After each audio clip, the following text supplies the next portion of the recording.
Hello students, आज हम ICSE class 7 का प्रदूषण और हम इस चैप्टर के टेक्स्ट बुक के क्वेश्चंस और उसके आंसर्स समझने वाले हैं। इस चैप्टर के एक्सप्लेनेशन का वीडियो मैंने मेरे यूट्यूब चैनल पर अपलोड किया है, जिसमें मैंने सभी डिफ़िकल्ट वर्ड्स की मीनिंग्स इंग्लिश में दिए हैं। अब हम इस चैप्टर के क्वेश्चंस और आंसर्स को समझते हैं। पहला प्रश्न है, प्रदूषण का क्या अर्थ है? प्रदूषण मतलब पोल्यूशन का मीनिंग लिखना है। उत्तर, प्रदूषण का अर्थ है पर्यावरण का दूषित होना। प्रदूषण मतलब एनवायरनमेंट का पोल्यूटेड होना। आज हम जिस वातावरण में सांस लेते हैं वह पूरी तरह से प्रदूषित हो चुका है। आज हम जिस एनवायरनमेंट में सांस लेते हैं, रहते हैं, वो पूरी तरह पोल्यूटेड हो गया है, प्रदूषित हो चुका है, पोल्यूटेड हो गया है। सेकेंड क्वेश्चन, प्रदूषण कितने प्रकार का होता है? प्रदूषण के टाइप्स कितने हैं? पोल्यूशन के कितने टाइप्स हैं वो लिखना है। उत्तर, प्रदूषण 4 प्रकार का होता है। पोल्यूशन 4 टाइप का होता है। जल प्रदूषण, वाटर पोल्यूशन, वायु प्रदूषण, एयर पोल्यूशन, ध्वनि प्रदूषण, नॉइज़ पोल्यूशन और भूमि प्रदूषण, लैंड पोल्यूशन। नेक्स्ट क्वेश्चन, जल प्रदूषण कैसे कैसे फैलता है? वाटर पोल्यूशन कैसे फैलता है? उत्तर, नदियों के जल में लोग नहाकर बाथ लेकर, कपड़े धोकर, क्लॉथ वॉश करते हैं, कचरे के ढेर आदि लगाकर। कचरा मतलब गार्बेज। नदी के पानी में कचरा छोड़ा जाता है, गार्बेज छोड़ा जाता है। कचरे के ढेर आदि लगाकर जल प्रदूषण करते हैं। तो जल प्रदूषण कैसे होता है? लोग नदी में बाथ लेते हैं, वहाँ क्लॉथ्स धोते हैं और गार्बेज भी नदी में फेंका जाता है। तो इस तरह से जल प्रदूषण होता है। कारखानों से जो कचरा तथा विषाक्त रसायन निकलते हैं, कचरा मतलब गार्बेज, विषाक्त रसायन मतलब टॉक्सिक केमिकल्स, जो फैक्ट्री से निकलते हैं, वे छोटे छोटे नालों से होते हुए नदियों में जाते हैं। इससे भी जल प्रदूषण होता है। जो टॉक्सिक केमिकल और गार्बेज होता है जो कि फैक्ट्री से निकलता है, वो नालों से मतलब छोटे छोटे ब्रुक से होते हुए नदियों में जाता है और इस तरह जल प्रदूषण फैलता है, मतलब वाटर पोल्यूशन फैलता है। नेक्स्ट क्वेश्चन, वायुमंडल किस प्रकार विषाक्त बन गया है? वायुमंडल मतलब एटमॉस्फेयर कैसे टॉक्सिक बन रहा है? उत्तर, वायुमंडल को कल कारखानों की चिमनी, रेलगाड़ियाँ, मोटर वाहनों, इंजनों आदि से निकलने वाली गैसें और धुआं विषाक्त बना रहे हैं। एटमॉस्फेयर को जो कारखानों से, फैक्ट्रीज़ की चिमनियों में से, रेलगाड़ी, रेलवेज़, मोटर वाहन मतलब व्हीकल्स, इंजन में से जो भी टॉक्सिक गैसेस निकलते हैं वो इस एटमॉस्फेयर को, वायुमंडल को विषाक्त बना रहे हैं, मतलब जहरीला बना रहे हैं, टॉक्सिक बना रहे हैं। ये लॉन्ग आंसर्स है, टेक्स्ट बुक में यहाँ राइटिंग स्किल्स लिखा हुआ है। इसका पहला क्वेश्चन है, प्रदूषण के लिए विज्ञान किस प्रकार से दोषी है? मतलब साइंस की वजह से प्रदूषण, पोल्यूशन कैसे बढ़ा है? उत्तर, प्रकृति ने मनुष्य को प्रत्येक वस्तु शुद्ध रूप में दी। प्रकृति, इस नेचर ने मनुष्य को, आदमी को हर वस्तु, हर चीज़ शुद्ध रूप मतलब प्योर दी है। हर पदार्थ को एक दूसरे का पूरक बनाया। विज्ञान तथा तकनीकी ज्ञान के सहारे प्रगति की राह पर चलते चलते हम अपने दुश्मन बन गए। विज्ञान मतलब साइंस, तकनीकी ज्ञान मतलब टेक्नोलॉजिकल नॉलेज। तो साइंस एंड टेक्नोलॉजी, इसके सहारे हमने क्या की? प्रगति की, डेवलपमेंट किया और डेवलपमेंट करते करते हम अपने दुश्मन बन गए, हम खुद ही अपने एनिमी बन गए। विज्ञान द्वारा आविष्कृत मशीनों का, वाहनों का, संगीत उपकरणों, कल कारखानों आदि ने प्रदूषण फैलाकर वातावरण को जहरीला बनाया है। साइंस के यूज़ से जो भी इन्वेंट हुए हैं, क्या इन्वेंट हुए हैं? मशीन्स, वाहन मतलब व्हीकल, संगीत उपकरण मतलब म्यूजिकल इंस्ट्रूमेंट, और कल कारखाने मतलब फैक्ट्रीज। तो आदि ने, इन सभी ने प्रदूषण फैलाकर इस एटमॉस्फेयर को जहरीला, पॉइजनस या टॉक्सिक बनाया है। नेक्स्ट क्वेश्चन, भूमि प्रदूषण रोकने के लिए क्या उपाय करने चाहिए? लैंड पोल्यूशन रोकने के लिए हमें क्या उपाय करना चाहिए, क्या कदम उठाने चाहिए? उत्तर, भूमि प्रदूषण रोकने के लिए सबसे पहले कदम तो यह उठाना चाहिए कि पेड़ों की कटाई कम से कम हो।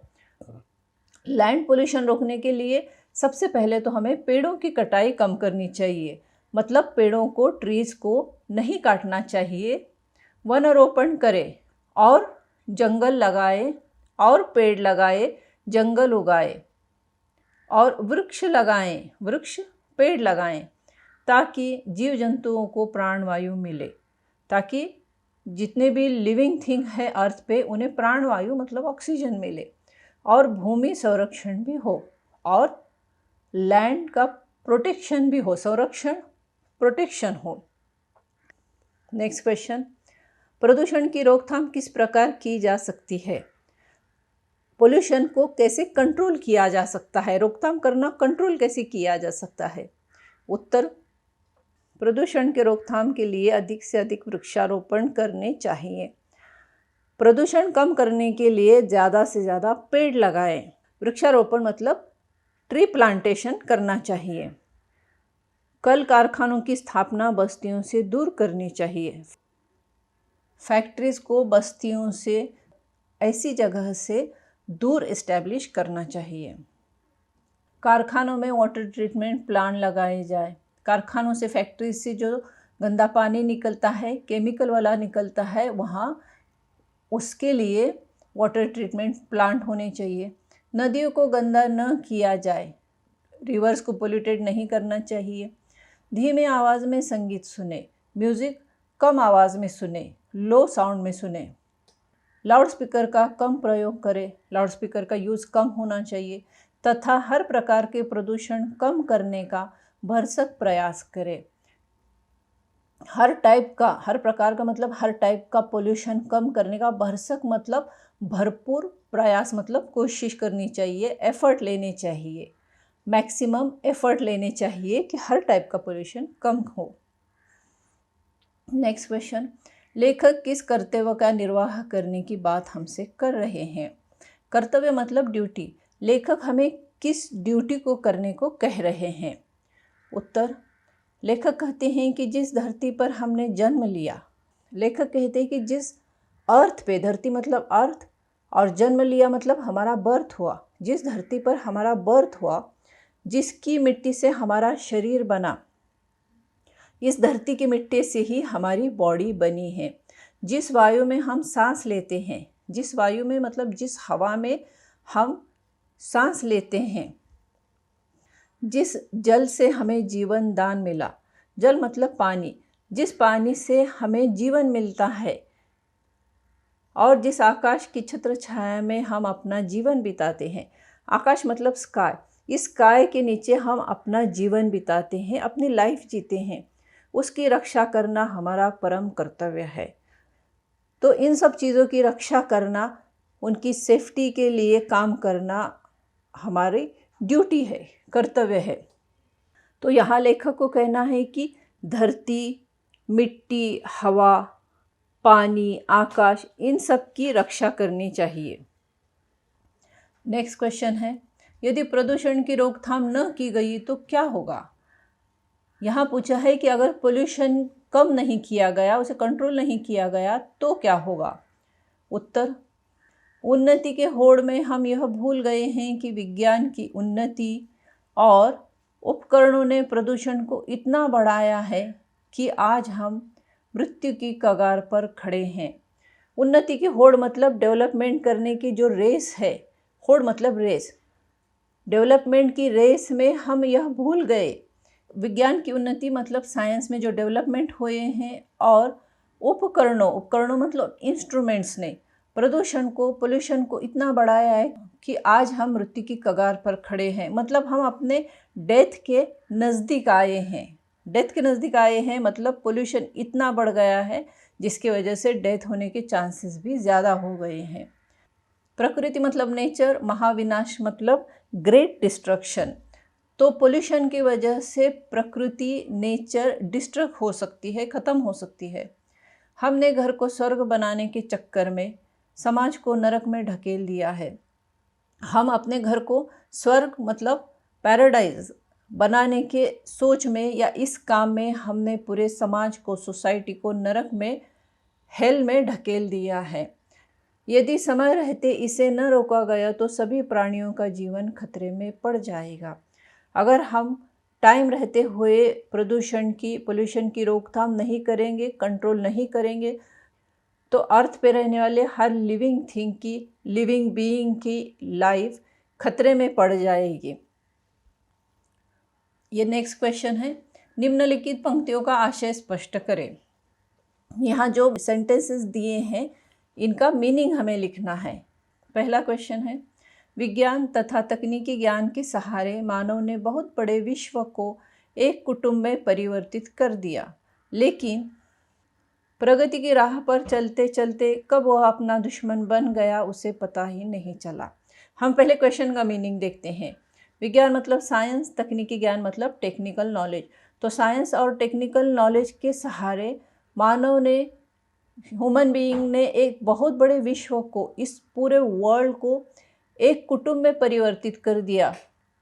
पूरा वर्ल्ड लाइक अ फैमिली बन गया है।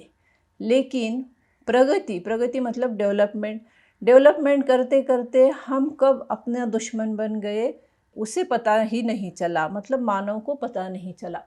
आज का युग विज्ञान का युग है। आज का जो टाइम है, आज का एरा साइंस का एरा है। विज्ञान के बल पर अपने भविष्य को संवार सकते हैं। हम अब साइंस के यूज़ के साथ अपने फ्यूचर को और अच्छा बना सकते हैं। विज्ञान तथा तकनीकी ज्ञान के सहारे मानव ने बहुत बड़े विश्व को एक कुटुंब में परिवर्तित कर दिया, लेकिन प्रगति की राह पर चलते चलते कब वह अपना दुश्मन बन गया उसे पता ही नहीं चला। इन लाइंस का मीनिंग मैंने ऑलरेडी समझाया है। इस प्रकार विज्ञान द्वारा आविष्कृत मशीनों, साइंस के यूज़ से जो भी मशीन्स इन्वेंट हुए हैं, आविष्कृत मतलब इन्वेंट होना, द्रुतगति वाहनों मतलब व्हीकल्स, वायुयानों, एयरक्राफ्ट, संगीत उपकरण, म्यूजिकल इंस्ट्रूमेंट ने न केवल धन संपदा और आरामदायक जीवन दिया, धन संपदा मतलब पैसा, आरामदायक जीवन लेविश लाइफ, बल्कि प्रदूषण फैलाया और सारा वातावरण जहरीला बना दिया।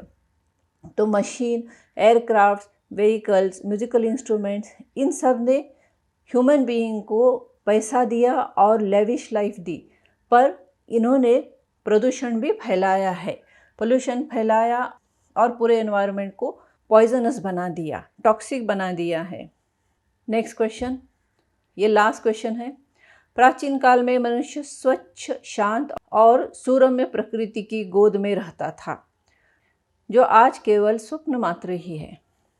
प्राचीन काल मतलब एंशिएंट टाइम, पुराने टाइम में मनुष्य मतलब ह्यूमन बीइंग, स्वच्छ मतलब क्लीन, शांत मतलब पीसफुल और सुरम्य मतलब पिक्चर्स मतलब जहाँ ब्यूटीफुल है, प्रकृति की गोद में रहता था। ऐसा नेचर था कि जो पीसफुल था, क्लीन था और ब्यूटीफुल था, जो आज केवल स्वप्न मात्र है। आज तो सिर्फ यह ड्रीम है कि ऐसा नेचर देखने मिलेगा या ऐसे नेचर में रहने मिलेगा। उत्तर, ईश्वर ने जड़ चेतन जगत की रचना की। ईश्वर भगवान ने, गॉड ने लिविंग और नॉन लिविंग की, जड़ मतलब नॉन लिविंग, चेतन मतलब लिविंग और नॉन लिविंग थिंग्स से इस जगत की, इस दुनिया की रचना की है, इसे बनाया है। और इस संसार में प्रत्येक पदार्थ को एक दूसरे का पूरक बनाया और हर चीज़ को एक दूसरे का सप्लीमेंट बनाया है। मानव ही ईश्वर की बनाई हुई वह उत्तम कृति है जो सोच समझ सकती है। मानव मतलब ह्यूमन बीइंग ही भगवान की बनाई हुई एक ऐसी कृति है, एक ऐसी चीज़ है जो सोच समझ सकती है, जिसे थिंकिंग पावर दिया है और विज्ञान के बल पर अपने भविष्य को संवार सकती है। इस अर्थ पे ह्यूमन बीइंग ही सिर्फ सोच समझ सकता है और साइंस का यूज़ करके अपने फ्यूचर को ब्राइट बना सकता है। जिस धरती पर हमने जन्म लिया है, जिसके मिट्टी से हमारा शरीर बना, जिस वायु जल से हमें जीवन दान मिला और जिस आकाश की छत्र छाया में हम अपना जीवन निर्वाह करते हैं, उसकी रक्षा करना हम सबका परम कर्तव्य है। हमने इस धरती पर जन्म लिया है, इस अर्थ में हमारा बर्थ हुआ है, यहाँ की मिट्टी से हमारी बॉडी बनी है, यहाँ की हवा और पानी हमें जीवन दान देता है और हम इस आकाश के छत्र छाया में रहते हैं, स्काई के नीचे रहते हैं और अपना जीवन निर्वाह करते हैं, जीवन बिताते हैं।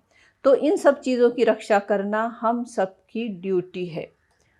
नेक्स्ट वीडियो में हम कोई और चैप्टर को समझेंगे।